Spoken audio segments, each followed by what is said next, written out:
gentlemen, boys and girls, she's hot and heavy, but at 4.6 billion years, she's actually approaching her midlife crisis. Don't worry, she's still very attractive, even though a little bit dense. Let's give it up for the sun! Now, the Earth doesn't just sit here frozen in space, it's moving all the time. Like tech. Very high tech. March, April, May, June, July. Stop there. You feeling warmer? All the planets going around the sun. I think you guys are going to like this. Here it is. Ta-da! Wow, you worked hard. I did. How'd you do in that project? I got a C+. Very generous. No, your solar system is perfect. Thanks. Except that all your planets are the same distance from the sun. In real life, some of the planets are closer and some are farther. And your planets are all pretty close to the same size, too. In real life, some of them are a lot bigger than others. Okay, smarty pants. Well, why don't we do a solar system where the planets are in the right scale to each other? That's great. That's what we'll do. We'll show everybody how big those planets really are compared to each other. Mercury. Right. Compared to Venus and Earth, Mercury is just a little pipsqueak. It's just a tiny one there. All right, so now we have the first three, starting with Mercury and then Venus and Earth. If we keep going out farther away, what's the next planet that we will encounter?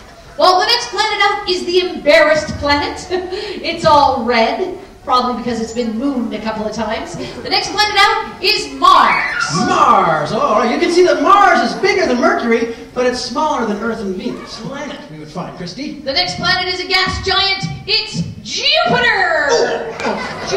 Jumping Jupiter! Look at this thing! And Jupiter spins really quickly. Its day is about 10 hours long. Yeah, more than twice as fast spinning as the Earth, despite its giant size.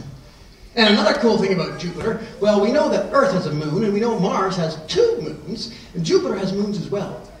63 of them. Ooh, that's a lot of moons. And you juggle those 2. Ready, That's hard and go! Okay, yeah. Julie, okay. You got it. How you doing, Christy? Yeah, I'm starting to get tired. Yeah, me too. Okay, I'm thinking about stopping. Okay, anytime. Okay, I think I'm done. Okay. Woo! First letters in all those words are the same first letters in the planet names from the sun. Mercury, Venus, Earth, Mars, Jupiter, Saturn, Uranus, Neptune. So if you can remember, my very excited mother just served us noodles, then you can remember the names of the planets in order. Okay, now if Mercury were that far, let's see how far Venus, the next planet, would be. All right, Venus. Let me just grab all there. Stop, sit there. Okay. All right, so Venus is a little farther out. So far, what we'll do is we'll go right to the end, to Neptune, the farthest away planet.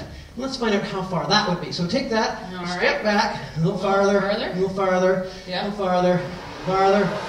What are you doing? Oh my goodness! Did you? Wow!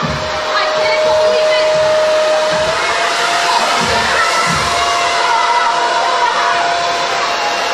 Oh my goodness!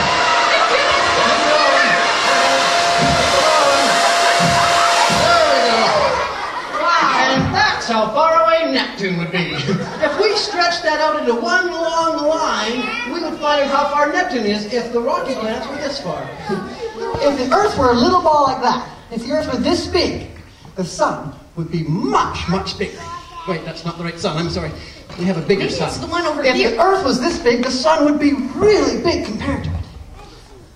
That's not the right one either. We have another one somewhere. I have a Sun that's just the right size compared to this Earth. I think it's over here, maybe.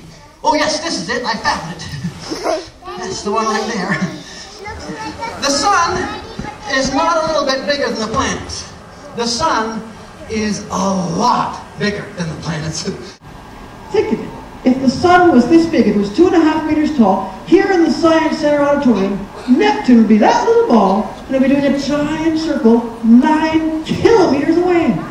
And beyond that, there's more asteroid belts, there's dwarf planets and comets and other things spinning around, all part of our solar system. Our solar system's enormous. And here we are, on this little planet, third from the Sun. Somehow, not only have we learned all about these planets and our Sun, we've even sent spacecraft out to fly by them and take close-up pictures. And we've learned about the rest of the stars in our Milky Way galaxy and other galaxies outside of that in the universe.